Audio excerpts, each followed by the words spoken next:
చిత్తూరు జిల్లా కుప్పం మండలం డి అగ్రహారం గ్రామానికి చెందిన ఇంద్రజ అనుమానాస్పద స్థితిలో ఉరి వేసుకుని ఆత్మహత్య చేసుకుంది. మృతురాలు 8 నెలల గర్భవతి.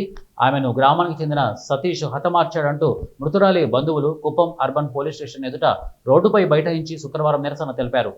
తమ బిడ్డ మరణానికి కారణమైన నిందితుడిని కఠినంగా శిక్షించాలంటూ తెలిపారు.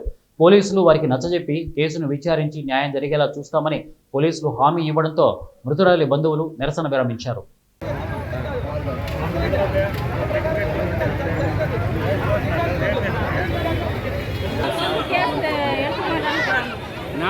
పేరు పెరుమాల్, డి అగ్రహారం. చనిపోయింది నా భార్య ఇంద్రజ. నాకు 2018లో పెళ్ళి అయింది. నాకు ఒక బాబు ఉన్నాడు. అతనికి మాట్లాడడం రాదు. 6 సంవత్సరం అవుతుంది. అతనికి మాటలు రావు. వీడు అత్యాచారం చేసి బలవంతం చేసి వీడే బలవంతం చేసిన దానికి ఉరి వేసుకొని చావమని వీడే చేసేసి మళ్ళీ వెళ్ళిపోయినాడు. మా ఇంటికి వచ్చి వాడే అత్యాచారం చేసి ఉరి వేసేసి వెళ్ళిపోయినాడు.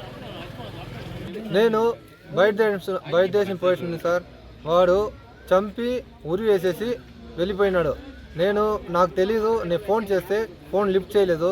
మళ్ళీ నాకు ఆడ పనిలో ఉంటే నాకు ఫోన్ వచ్చింది. ఏం సంవత్సరం అంటే ఇట్లా అనేసి నేను అక్కడి నుంచి పరిగెత్తి వచ్చినాను.